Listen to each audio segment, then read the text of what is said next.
Off to John P. Emery. Just tied up. What's in the package? Dirty clothes. Is that a crime? Just my job to ask, sailor.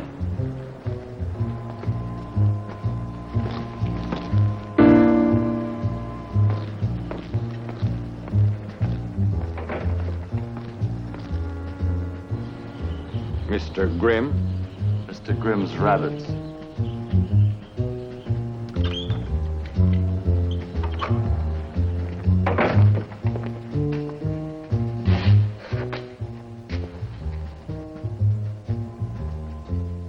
A measly $100. I laugh. You made an agreement.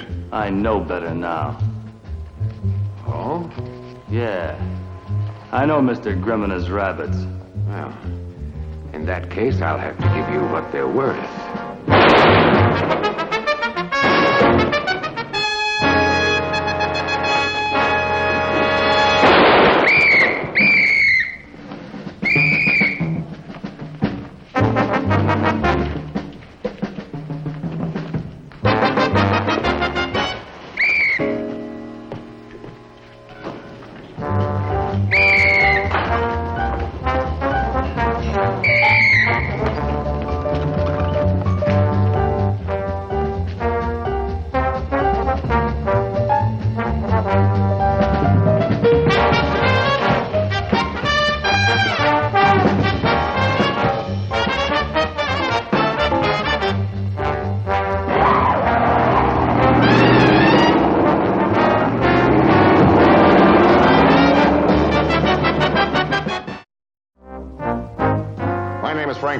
Detective Lieutenant, M Squad, a special detail of the Chicago Police. I had a long day and was finally on my way home when I received a call to report to the Illinois and Western freight docks. A seaman had been murdered, and it could tie into a waterfront robbery pattern that we were investigating. Murdered for a dirty shirt. Yeah, you said that before. Yeah, that's what I said. Okay, Prop, he's all yours. Excuse me.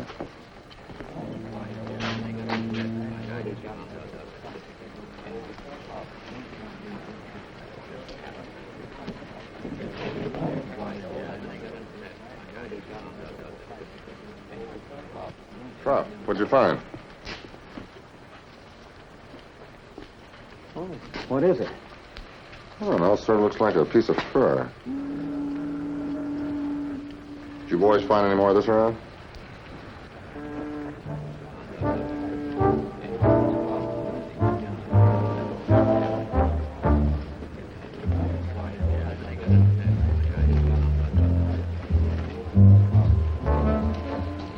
Okay, let's give him a hand, boys.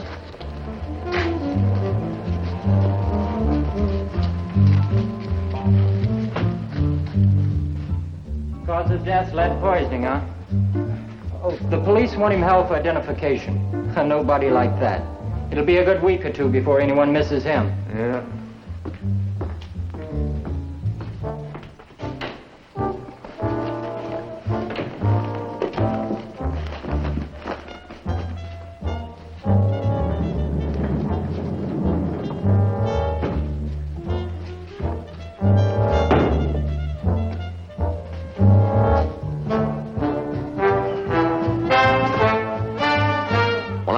M Squad the morning after the seaman's murder, Captain Gray and a stranger were waiting for me in the captain's office. How do you do, Mr. Town? Please don't get in.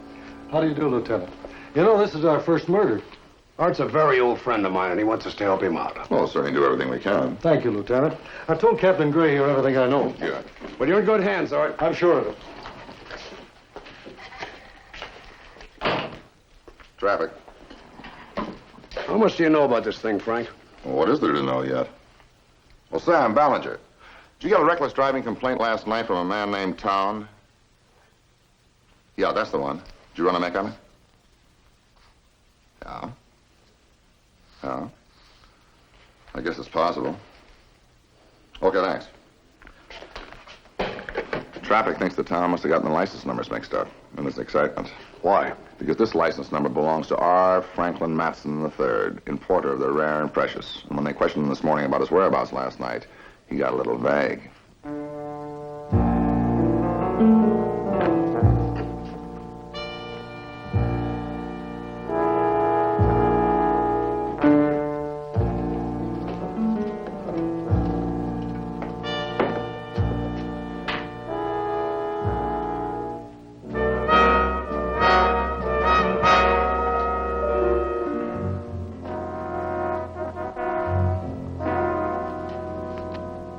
Here are your $5,000, the final payment.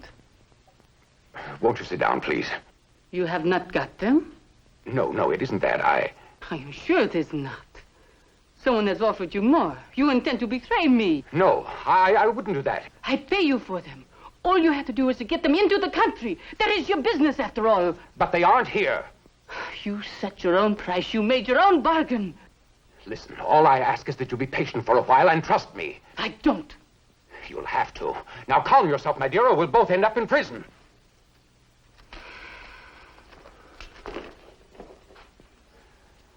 I do not trust you. No, don't, I beg of you.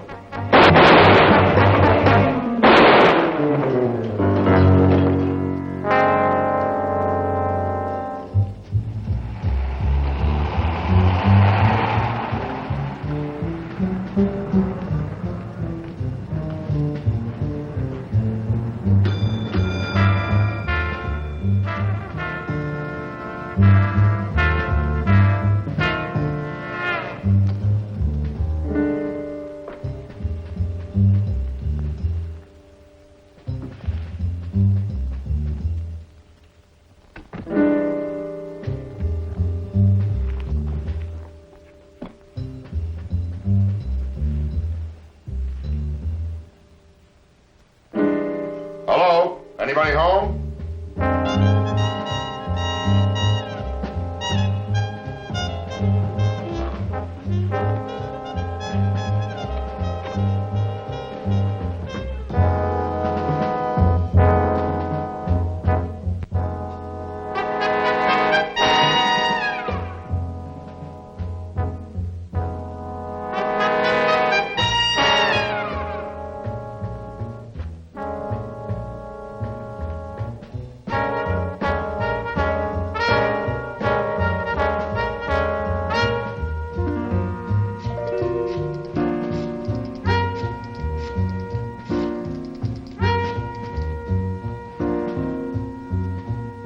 Captain Gray, please.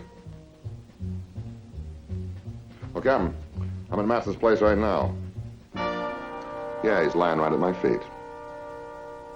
He's dead. Tramp, sailor, or rich importer. The only connection I can figure is smuggler. Yeah, but smuggling what? Oh, is that the dead sailor's property envelope? Good, thanks. Let's see what he had.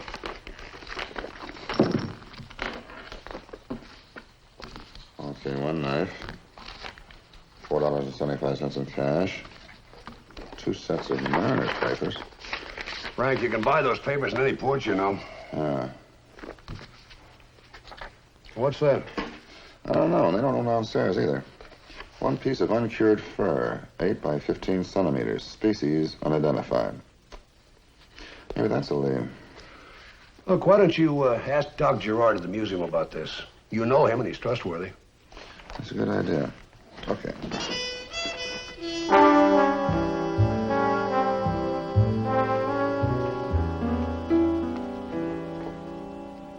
I've tried Mr. Matson several times, but there's no answer. Perhaps he's at the airport. My father's cable said he had already sent the material several days ago. I'm afraid his generosity to the museum has made a dull time of it for his daughter. Time is never dull for me. I do not permit it. Try Mr. Matson again, please. Yes? Oh, I hope I'm not barging in. Come in, Frank, come in. Thank you. I am leaving. Senorita Olivera, Mr. Frank Ballinger. How do you know? Oh, may I? I am surprised to meet a furrier in Dr. Guillard's office. I'm not a furrier. I understand.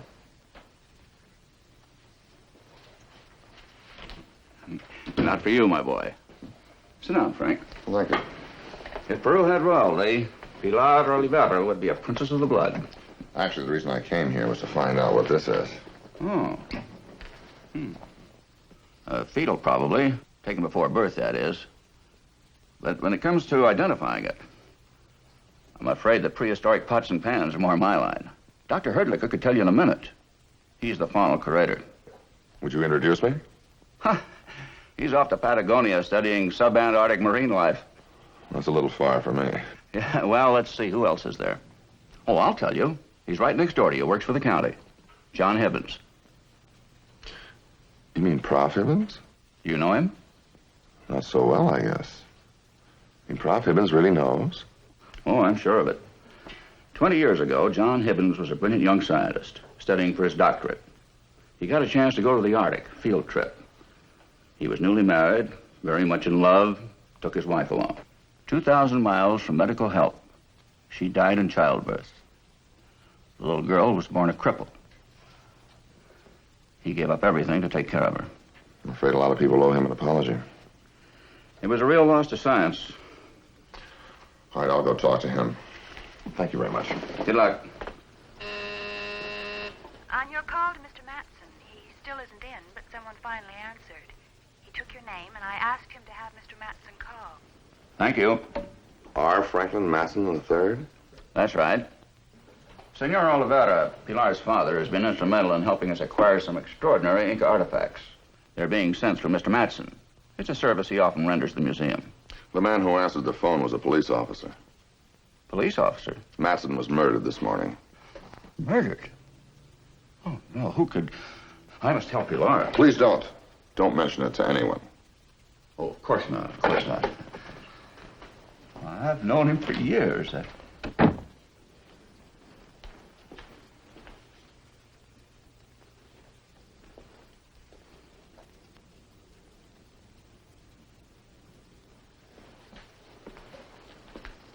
Fascinatingly scientific, eh?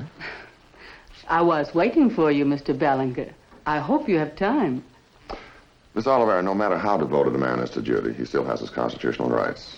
Would you join me for lunch? I'd be delighted. Oh, this is where I live. Give me half an hour to prepare for you. In half an hour, then.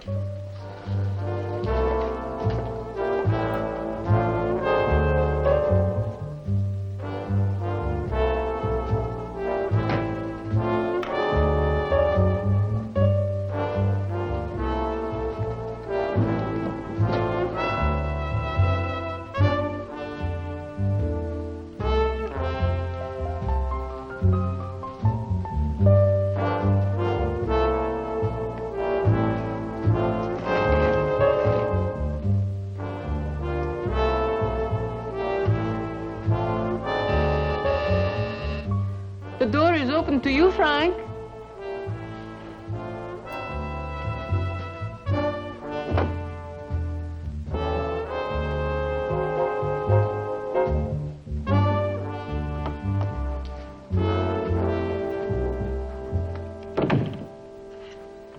Nice. Was this lunch? If lunch is what you desire. The skin I saw at the museum, Frank. I want them. Yeah. Well, what could I do with a single tiny skin, Is that why I'm here? There is time for everything. Do not be difficult. Well, who's being difficult? You are not a good man for business, Frank, to haggle with the museum. You have only to say what the price is. A little piece of skin you saw at the museum is not mine to sell. As I told you before, Frank, I do not want to haggle. I want them. You don't know my boss. There's not enough money in Peru to keep you out of jail.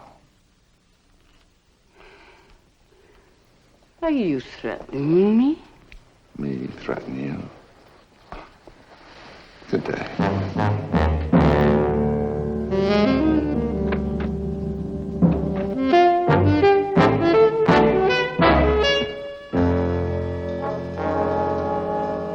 Yeah, I stopped by our apartment. I don't know. Well, I'm going to stop by the morgue on my way in. I want to see John Hibbins. Yeah, that's right, Prof Hibbins. Dr. Gerard says he knows more about this kind of stuff than anybody. Yeah, I know what you mean. You could have knocked me over with a feather, too. Right. Right.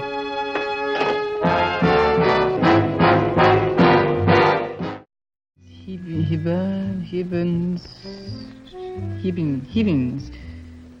John Hibbins.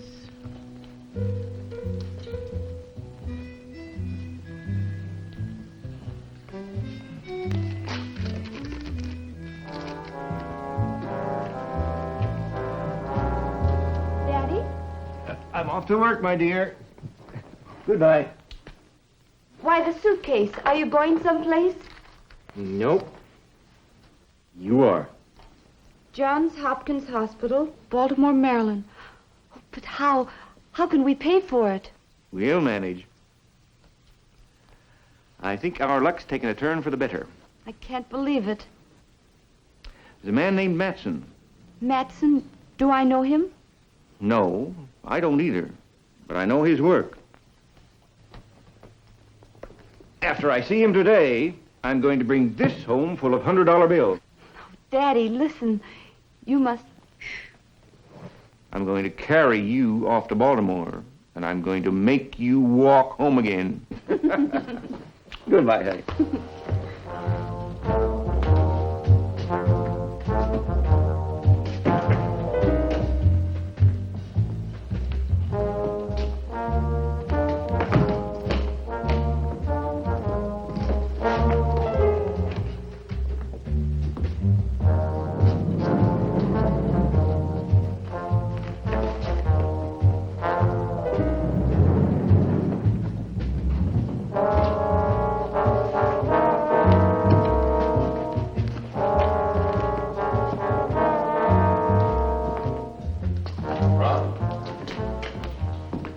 Evans? Can you tell me what this is? Yeah, I found it last night down on the railroad dock. Yeah, I know that, but can you tell me what it is? Well, how should I know? Well, Dr. Gerard over at the museum told me something very interesting about you. Huh? That you were a very promising biologist, and then you gave up your career. He said that you could tell me what it is. Well, in poacher's language, and I suppose police language too, that is Mr. Grimm's rabbit. Mr. Grimm's rabbit. Mr. Grimm meaning murder, and rabbit meaning fur. Murder fur? Just about. Do you know anything about seal hunting, Lieutenant? Is that all this is sealskin? Well, not all. Today, the seal herds are protected by laws and international treaties, and hunters are only allowed to take males of a certain age. But in the old days, the hunters used to kill the nursing mothers, and even rip open the females to get their unborn babies. Now, the fur of the unborn seal, it's like live silk. Their women will pay anything for it. So this is unborn seal. Mm-hmm. Murder to take it, and murder to keep it. Murder for sheer vanity. That's the most precious of all furs. Okay, thanks for your help, Professor.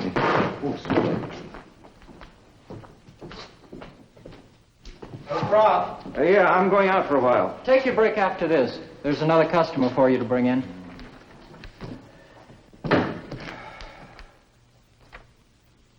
Franklin Matson. Yeah, somebody bumped him off. Murder. The police department wants it kept on the QT. You sick? Maybe you better go home and go to bed. I'll call in your relief.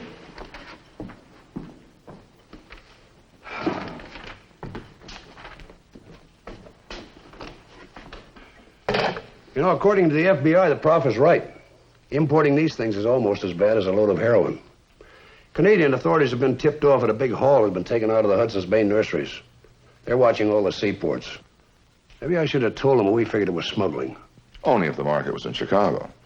But where is the market? Oh, Frank, you've been around long enough to know there's some people who think they can buy anything. Some woman rich enough to want to wear what nobody else has, and proud enough not to care that she's the only one who knows what it is. Oh, sure, Pilar Oliveira. But where is the market? Does she know you're a cop? No, Dr. Gerard introduced me as mister. She figured you hijacked that from Matson.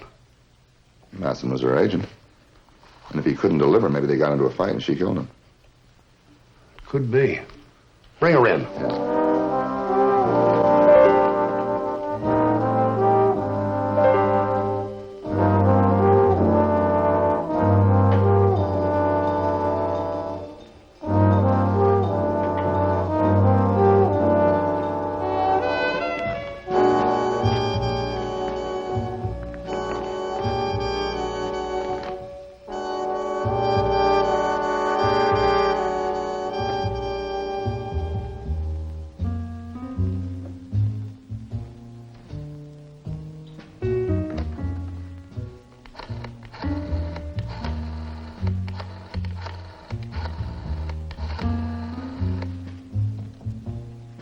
Park, storage. No, Lieutenant Ballinger. He left soon after you talked to him. Home. He wasn't feeling well. Right. I'll bet he took off after you talked to him. Well, I hope he did go home. I'll put out an APB. Well, I'll have the air terminals and the railroad stations watch for him in the Oliver thing. Right.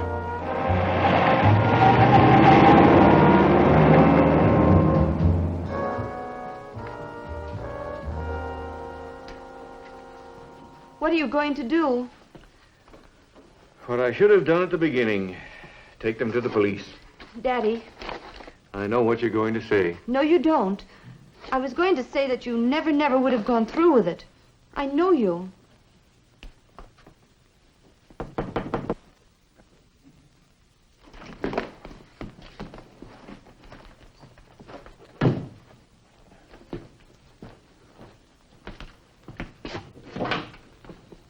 Yes?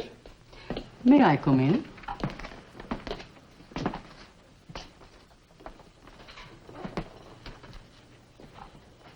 May I ask what all this is about, young lady? How much do you want? For what? What would you have that I would want, huh? Give me the furs.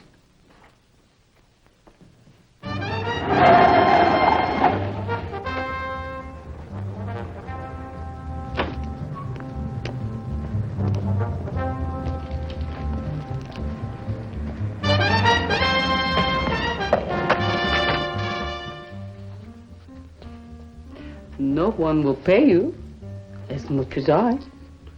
Daddy, tell her they aren't for sale.